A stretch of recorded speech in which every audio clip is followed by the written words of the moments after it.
자기도 부인이라며 장례식장에 나타난 여인. 모두들 어이없어 하는 가운데 아들이 그 여인을 내쫓는 소동이 벌어졌습니다. 도대체 무슨 일이 있었던 것일까요? 40년을 함께 산 남편의 장례식장이었어요. 하얀 국화꽃 향기가 가득한 빈소 앞에서 저는 영정사진 속 남편을 바라보며 눈물을 흘리고 있었죠. 65년을 살아오며 가장 긴 하루였어요. 조문객들은 하나둘 돌아가고 이제 곧 발인을 준비해야 할 시간이었어요. 그때였어요. 장례식장 문이 열리면서 구두 소리가 들려왔어요. 똑똑똑. 느린 걸음이었지만 묘하게 당당한 소리였죠. 저는 고개를 들었어요. 그리고 그 여자를 봤어요. 30대 중반쯤 되어 보이는 검은색 원피스를 입은 여자였어요. 긴 생머리에 화장기 없는 얼굴, 하지만 놀랍도록 아름다웠죠. 그 여자는 제 앞으로 천천히 걸어왔어요. 그리고 영정 사진 앞에 무릎을 꿇더니 조용히 고개를 숙였어요. 저는 누군지 물으려고 입을 열었어요. 하지만 그 여자가 먼저 말했죠. 저도 이분의 아내예요. 세상이 멈췄어요. 주변의 모든 소리가 사라졌어요. 제 귀에는 오직 그 여자의 목소리만 맴돌았죠. 아내라고? 무슨 소리지? 저는 벌떡 일어났어요. 손이 떨렸어요. 목소리가 나오지 않았어요. 그 여자는 천천히 고개를 들어 저를 바라봤어요. 그 눈에는 슬픔이 가득했어요. 거짓말을 하는 눈이 아니었어요. 뭐라고요? 지금 무슨 말을 한 거예요? 제 목소리는 떨리고 있었어요. 그 여자는 가방에서 서류 봉투를 꺼냈어요. 그리고 조심스럽게 제게 건넸죠. 혼인신고증이에요. 3년 전에 했어요. 저희는 제주도에서 만났어요. 그분이 사업차 자주 내려오셨거든요. 제주도? 사업? 저는 남편이 매달 출장을 간다는 건 알고 있었어요. 하지만 그게 제주도인 줄은 몰랐어요. 아니, 알 필요도 없다고 생각했죠. 40년을 믿고 살아온 사람이었으니까요. 서류를 받아든 제 손이 심하게 떨렸어요. 정말로 혼인신고증이었어요. 남편의 이름, 도장, 그리고 그 여자의 이름. 김서진. 모든 게 진짜였어요. 이럴 수가 없어요. 이건 위조된 거예요. 당신이 무슨 수를 써서 만든 거겠죠. 제 목소리는 점점 커졌어요. 하지만 그 여자 서진은 담담하게 말했어요. 믿기 힘드시겠지만 사실이에요. 저도 어머님이 계신 줄 몰랐어요. 그분은 독신이라고 했거든요. 자식도 없다고 했어요. 독신? 자식이 없다고? 저는 웃음이 나왔어요. 아니, 웃음이 아니라 비명에 가까웠죠. 우리에겐 두 아들이 있었어요. 벌써 결혼해서 손주까지 있었어요. 그런데 자식이 없다니? 그때 장례식장 밖에서 제 큰아들이 들어왔어요. 아들은 낯선 여자를 보고 의아한 표정을 지었죠. 어머니, 저분은 누구세요? 저는 대답할 수가 없었어요. 뭐라고 설명해야 할지 몰랐거든요. 그런데 서진이 먼저 말했어요. 저는 고인의 아내입니다. 3년 전부터 제주도에서 함께 살았어요. 아들의 얼굴이 굳었어요. 그리고 곧 분노로 일그러졌죠. 지금 무슨 헛소리를 하는 거예요? 당장 나가세요. 하지만 서진은 움직이지 않았어요. 대신 가방에서 또 다른 서류를 꺼냈어요. 이건 부동산 등기부등본이에요. 제주도 서귀포에 있는 3층짜리 건물이에요. 제 명의로 되어 있어요. 그분이 생전에 제게 준 거예요. 그리고 이건 은행 통장이에요. 공동명의예요. 그리고 이것도 봐주세요. 서진이 또 다른 서류를 꺼냈어요. 저는 그걸 받아들었어요. 생명보험 수익자 변경 서류였어요. 수익자가 저에서 서진으로 바뀌어 있었어요. 3억 원짜리 보험이었죠. 이게 뭐예요? 제 목소리가 떨렸어요. 서진은 조용히 말했어요. 한 달 전에 바꾸셨대요. 제가 아플 때 병원비가 필요하다고 하시면서요. 저도 오늘 보험회사에서 연락받고 알았어요. 아들이 서류를 낚아챘어요. 그리고 읽더니 소리를 질렀어요. 이건 사기예요. 법적으로 무효예요. 우리 변호사한테 연락할 거예요. 서진은 침착하게 대답했어요. 그러세요. 하지만 저도 변호사 선임했어요. 모든 서류가 합법적이에요.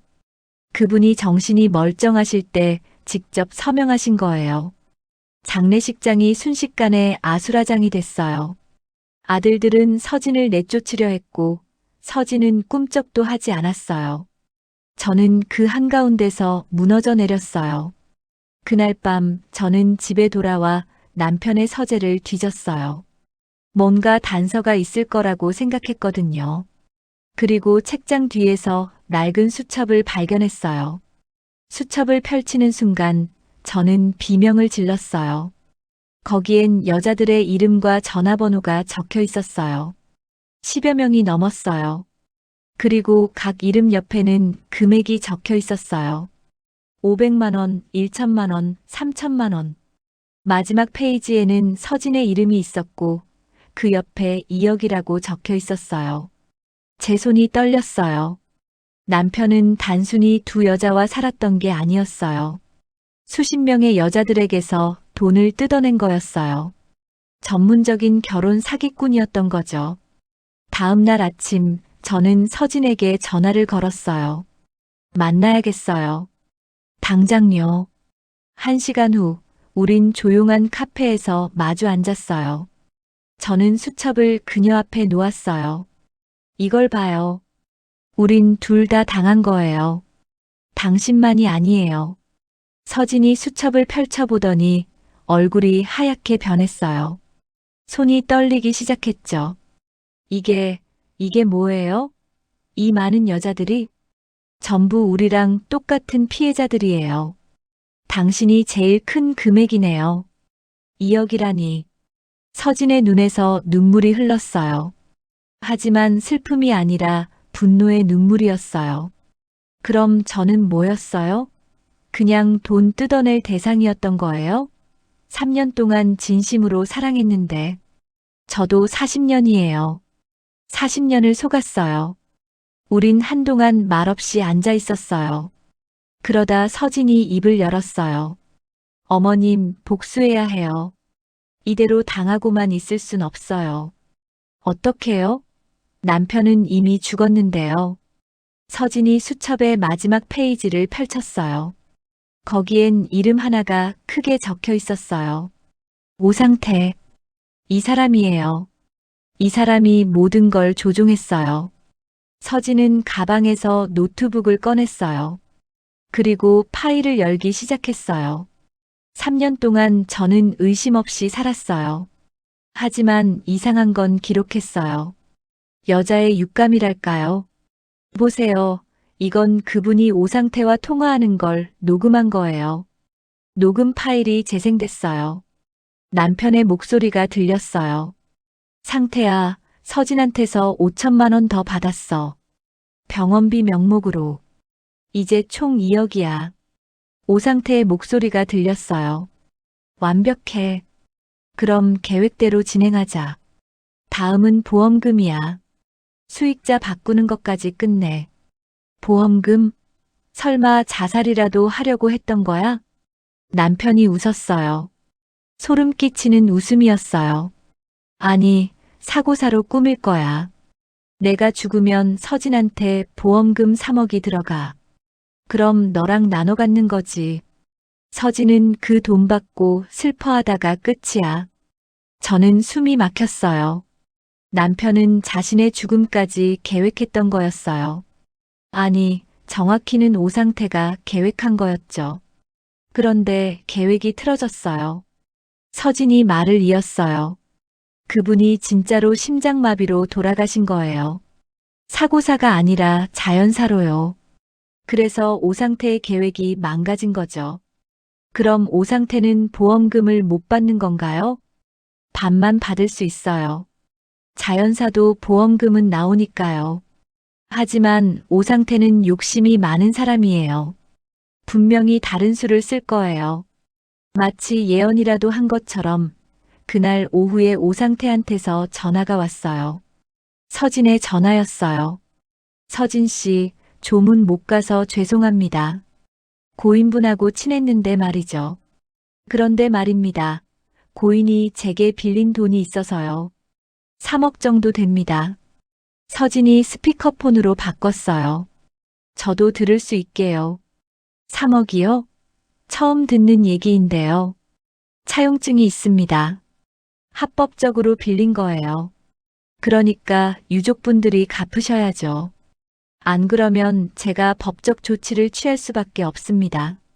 서진이 저를 바라봤어요. 저는 고개를 끄덕였어요. 그리고 서진이 말했어요. 알겠습니다. 그럼 차용증 보내주세요. 확인하고 연락드릴게요. 전화를 끊자마자 서진이 말했어요. 시작됐어요. 이제 우리 차례예요. 우린 계획을 세웠어요. 먼저 수첩에 있는 다른 피해자들을 찾기로 했어요. 혹시 그들도 증거를 가지고 있을 수 있으니까요. 첫 번째 여자는 40대의 미혼 여성이었어요. 이름은 최미나. 남편에게 3천만 원을 빌려줬다고 했어요. 결혼하자고 했어요. 그래서 전셋집 보증금을 빌려줬죠. 근데 결혼식 한 달 전에 연락이 끊겼어요. 경찰에 신고했지만 증거가 없다고 못 찾았어요. 미나는 울먹였어요. 서진이 그녀의 손을 잡았어요. 우리도 같은 피해자예요. 같이 복수합시다. 두 번째 여자는 50대의 이혼녀였어요. 박영희. 그녀는 5천만 원을 잃었어요. 사업 자금이 필요하다고 했어요. 동업하자고요. 저는 부모님 유산을 모두 드렸어요. 근데 일주일 후에 사라졌어요. 세 번째, 네 번째, 다섯 번째. 우린 일주일 만에 8명의 피해자를 찾았어요. 모두 비슷한 이야기였어요. 사랑한다는 말, 결혼하자는 약속, 그리고 사라진 돈. 우린 비밀 모임을 만들었어요. 8명의 피해자와 저, 그리고 서진. 총 10명이었어요. 모임의 이름은 라벤더 클럽이었어요. 복수의 꽃말을 가진 라벤더처럼 우린 복수를 계획했어요. 첫 번째 목표는 증거 수집이었어요. 각자가 가진 문자 메시지, 통화 기록, 사진, 계약서를 모았어요. 서진이 가진 녹음 파일도 있었고요. 두 번째는 오상태의 약점 찾기였어요. 미나가 사설 탐정을 고용했어요. 일주일 후 놀라운 사실이 밝혀졌어요. 오상태는 이미 2번의 사기 전과가 있었어요.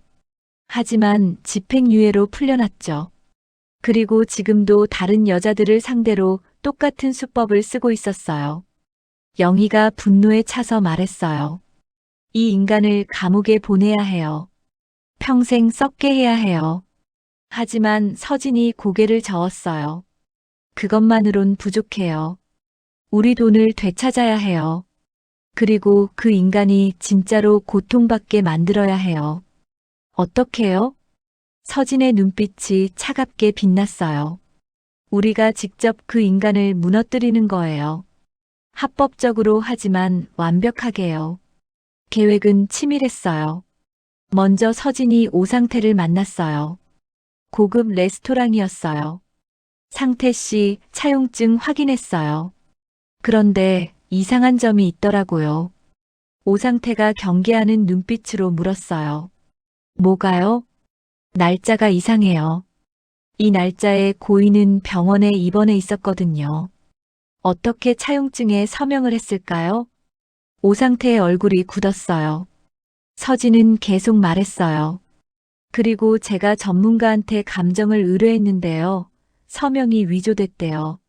상태 씨, 이거 범죄예요. 오상태가 당황해서 말을 더듬었어요. 그럴 리 없어요. 고인이 직접 서명한 거예요. 그럼 증명하세요. 당시 CCTV 영상이라도 있나요? 아니면 목격자라도요? 오상태는 아무 말도 하지 못했어요. 서진이 가방에서 서류를 꺼냈어요. 이건 고인의 입원 기록이에요. 그리고 이건 상태 씨가 그 시각에 제주도에 있었다는 증거예요. 신용카드 사용 내역이죠. 어떻게 서울에서 차용증을 받고 동시에 제주도에 있을 수 있죠? 오상태의 얼굴이 새하얗게 변했어요. 그때 레스토랑 문이 열렸어요. 미나, 영희, 그리고 다른 피해자들이 들어왔어요. 모두 손에 서류를 들고 있었어요. 오상태 씨, 우릴 기억하세요?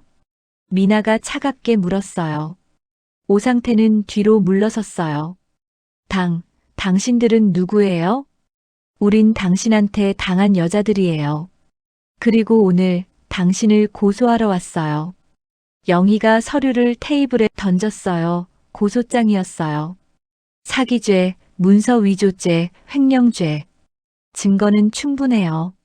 당신이 죽은 그 남자랑 공모해서 우리 돈을 뜯어낸 증거요. 오상태가 비명을 질렀어요. 증거가 어디 있어요? 아무것도 없잖아요. 서진이 핸드폰을 꺼냈어요. 그리고 녹음 파일을 재생했어요. 남편과 오상태의 대화가 선명하게 흘러나왔어요. 서진한테서 5천만 원 더 받았어. 계획대로 진행하자. 레스토랑이 조용해졌어요. 오상태는 의자에 주저앉았어요. 이건 조작이에요. 조작? 그럼 법원에서 감정받으시죠. 그리고 이것만이 아니에요. 저도 앞으로 나섰어요. 그리고 또 다른 서류를 내밀었어요. 이건 당신 명의로 된 부동산 목록이에요. 제주도 건물, 서울 아파트, 부산 상가. 총 15억 어치예요. 모두 우리 돈으로 산 거죠. 오상태가 고개를 저었어요. 아니에요. 그건 제 돈으로 산 거예요. 미나가 비웃었어요. 당신 직업이 뭐예요? 무직이잖아요. 수입이 없는 사람이 어떻게 15억을 모아요? 국세청에 자료 요청했어요. 당신 탈세 내역도 다 나왔어요. 오상태의 얼굴에서 핏기가 사라졌어요. 그는 바닥에 무릎을 꿇었어요. 제발 살려주세요. 제가 잘못했어요. 서진이 차갑게 내려다봤어요. 우린 경찰에 신고했어요. 지금쯤 영장 나왔을 거예요. 그리고 당신 재산은 전부 가압류됐어요. 한 푼도 못 쓸 거예요. 그때 레스토랑 문이 다시 열렸어요. 경찰이 들어왔어요. 오상태 씨죠? 사기죄와 문서 위조죄로 체포합니다. 수갑이 채워졌어요. 오상태가 끌려가며 소리쳤어요. 이건 음모예요. 저들이 저를 모함하는 거예요. 하지만 아무도 그의 말을 믿지 않았어요. 증거가 너무 명확했으니까요. 우린 레스토랑 밖으로 나왔어요. 그리고 처음으로 환하게 웃었어요. 몇 달 만에 웃음이었어요. 재판은 석 달 후에 열렸어요. 우린 모두 증인으로 출석했어요. 검사는 우리가 제공한 증거를 바탕으로 완벽한 공소장을 만들었어요. 오상태는 변호사를 고용했어요. 하지만 소용없었어요. 증거가 너무 많았거든요. 녹음 파일, 문자 메시지, 은행 거래 내역, 부동산 등기부등본. 모든 게 그의 범죄를 증명했어요. 판사가 판결문을 읽었어요. 피고인 오상태는 10여 명의 여성을 상대로 조직적인 사기를 저질렀습니다. 총 피해액은 15억 원에 달합니다. 또한 문서를 위조하고 타인의 재산을 횡령했습니다. 이에 징역 10년을 선고합니다. 법정이 술렁였어요. 오상태는 고개를 떨구었어요. 우린 서로의 손을 꼭 잡았어요. 그리고 한 달 후 법원은 오상태의 재산을 모두 몰수하라고 명령했어요. 그 돈은 피해자들에게 배분됐어요. 저는 집에 대출금을 갚았어요. 서진은 제주도 건물을 되찾았어요. 미나는 잃어버린 3천만 원을 돌려받았어요. 영희도 다른 피해자들도 모두 자기 돈을 찾았어요. 우린 마지막 모임을 가졌어요. 라벤더 클럽의 해산식이었죠. 서진이 준비한 작은 파티였어요. 여러분, 우리 해냈어요. 완벽하게 복수했어요. 서진이 샴페인 잔을 들었어요. 우리도 따라서 잔을 들었어요. 이 잔은 우리의 승리를 위해, 그리고 새로운 시작을 위해. 짠! 하는 소리와 함께 잔이 부딪혔어요. 우린 모두 눈물을 흘렸어요. 하지만 슬픔의 눈물이 아니라 기쁨의 눈물이었어요. 미나가 말했어요. 전 새로운 사업을 시작할 거예요. 이번엔 제 힘으로요. 영희도 말했어요. 저는 여행을 갈 거예요. 평생 미뤄왔던 세계 일주요. 다른 피해자들도 각자의 계획을 이야기했어요. 모두 새로운 삶을 시작하려고 했어요. 서진이 제 손을 잡았어요. 어머님은 어떻게 하실 거예요? 저는 잠시 생각했어요. 그리고 미소를 지었어요. 제주도 건물 얘기 있잖아요. 거기서 작은 카페를 열까 해요. 서진이 도와준다면요. 서진의 눈이 반짝였어요. 정말요? 저도 그걸 생각하고 있었어요. 석 달 후, 우린 제주도로 내려갔어요. 서진의 건물은 바다가 보이는 언덕에 있었어요. 1층은 카페로, 2층은 작은 갤러리로 꾸미기로 했어요. 카페 이름은 라벤더 하우스로 정했어요. 복수를 끝낸 우리의 새 출발을 기념하는 이름이었죠. 오픈날 라벤더 클럽 멤버들이 모두 찾아왔어요. 미나는 꽃다발을 들고 왔고, 영희는 직접 만든 케이크를 가져왔어요. 카페는 금방 사람들로 가득 찼어요. 제주도 주민들도 여행객들도 찾아왔죠. 모두 우리의 이야기를 들었어요. 뉴스에 크게 보도됐거든요. 10여 명의 여자들이 힘을 합쳐 사기꾼을 감옥에 보낸 이야기요. 한 젊은 여자가 조심스럽게 다가왔어요. 저기 혹시 라벤더 클럽 분들이신가요? 네, 맞아요. 서진이 따뜻하게 대답했어요. 여자는 눈물을 글썽이며 말했어요. 저도 비슷한 일을 겪었어요. 남자친구한테 2천만 원을 빌려줬는데 잠적했거든요. 어떻게 해야 할지 몰라서요. 저는 그 여자의 손을 잡았어요. 우리가 도와줄게요. 혼자가 아니에요. 그날 이후로 비슷한 피해를 입은 사람들이 계속 찾아왔어요. 우린 그들의 이야기를 들어주고 법적 조언을 해주고 때론 같이 싸워주기도 했어요. 1년이 지났어요. 라벤더 하우스는 제주도에서 가장 유명한 카페가 됐어요. 하지만 단순한 카페가 아니었어요. 사기 피해자들의 안식처이자 새로운 시작을 돕는 공간이었죠. 어느 날 저녁 서진과 저는 테라스에 앉아 있었어요. 석양이 바다를 물들이고 있었어요. 어머님, 후회 안 하세요? 무얼요? 남편을 미워하게 된 거요. 40년의 추억이 다 망가진 거요. 저는 잠시 생각했어요. 그리고 고개를 저었어요. 후회는 안 해요. 오히려 감사해요. 감사하다니요? 그 일이 없었다면 전 평생 속고 살았을 거예요. 그리고 당신도 못 만났겠죠. 이 카페도 이 사람들도 없었을 거예요. 그러니까 어떻게 보면 그 배신이 제게 진짜 삶을 준 거예요. 서진이 미소를 지었어요. 저도 그래요. 처음엔 복수만 생각했어요. 근데 복수하고 나니까 더 큰 걸 얻었어요. 진짜 가족을요.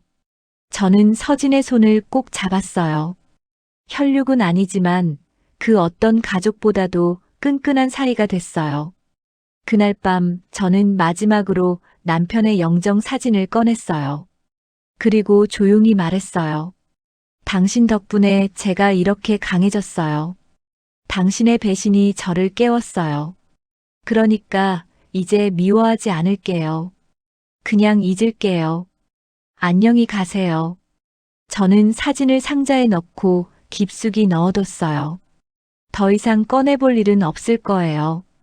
2년 후 놀라운 일이 생겼어요. 한 방송국에서 우리 이야기로 드라마를 만들고 싶다고 연락이 온 거예요. 처음엔 거절하려고 했어요. 하지만 제작진이 말했어요. 이 이야기가 많은 사람들에게 희망이 될 거예요. 당하고만 살지 말고 맞서 싸우라는 메시지요. 우린 고민 끝에 동의했어요. 단 한 가지 조건을 달았죠. 수익금의 일부를 사기 피해자 지원 단체에 기부한다는 조건이요. 드라마는 대박이 났어요. 시청률이 20%를 넘었어요. 그리고 우리 카페는 더 유명해졌죠. 전국에서 사람들이 찾아왔어요. 하지만 가장 의미 있었던 건 따로 있었어요. 드라마를 본 수많은 피해자들이 용기를 내서 신고하기 시작한 거예요. 경찰청 통계에 따르면 결혼 사기 신고 건수가 3배나 늘었대요. 미나가 전화를 걸어왔어요. 어머님, 우리가 세상을 바꿨어요. 정말 그랬어요. 우린 단순히 복수한 게 아니었어요. 사회를 바꾼 거였어요. 어느 겨울날이었어요. 눈이 내리는 제주도는 정말 아름다웠어요. 카페는 따뜻했고 손님들은 행복해 보였어요. 문이 열리며 한 남자가 들어왔어요. 50대 중반쯤 돼 보이는 남자였어요. 그는 조심스럽게 다가와 물었어요. 혹시 해숙 씨이신가요? 저는 고개를 끄덕였어요. 남자는 깊게 고개를 숙였어요. 저는 오상태의 동생입니다. 형이 저지른 일 때문에 사과하러 왔어요. 저는 놀랐어요. 그리고 그를 자리에 앉혔어요. 형이 감옥에서 편지를 보냈어요. 진심으로 반성하고 있대요. 그리고 당신들에게 용서를 구하고 싶대요.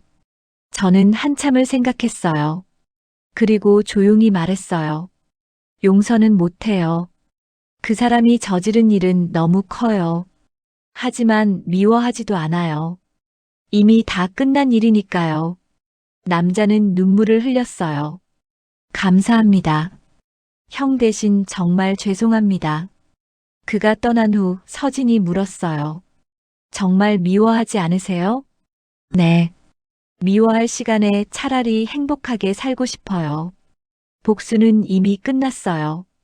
이제 제 삶을 살 거예요. 3년이 흘렀어요. 저는 이제 68살이 됐어요. 서진은 38살이 됐고요. 라벤더 하우스는 여전히 번창했고 라벤더 클럽 멤버들도 모두 잘 지내고 있었어요. 어느 봄날 제 큰아들이 손주를 데리고 찾아왔어요. 이제 중학생이 된 손주가 물었어요. 할머니, 할아버지는 나쁜 사람이었어요? 저는 손주를 무릎에 앉혔어요. 나쁜 사람이었는지는 모르겠어. 다만 잘못된 선택을 한 사람이었어. 하지만 그 덕분에 할머니는 더 강해졌단다. 그리고 많은 사람들을 도울 수 있게 됐지. 손주가 말했어요. 저도 커서 할머니처럼 되고 싶어요. 힘든 사람들을 돕는 사람이요. 저는 손주를 꼭 안아줬어요. 가슴이 뭉클했어요. 그날 저녁 저는 카페 테라스에 혼자 앉아 있었어요. 벚꽃이 흩날리고 있었어요. 정말 아름다운 저녁이었어요. 40년을 함께 산 남편은 이제 기억 속에서도 희미해졌어요. 분노도 슬픔도 다 사라졌어요. 남은 건 오직 평화뿐이었죠. 복수는 끝났지만 삶은 계속됐어요. 그리고 그 삶은 생각보다 훨씬 아름다웠어요. 배신으로 시작됐지만 사랑으로 채워진 삶이었으니까요. 저는 하늘을 올려다봤어요. 별들이 반짝이고 있었어요. 그리고 조용히 미소를 지었어요. 이제 정말 행복해요. 시청해주셔서 감사합니다. 구독, 좋아요 부탁드립니다.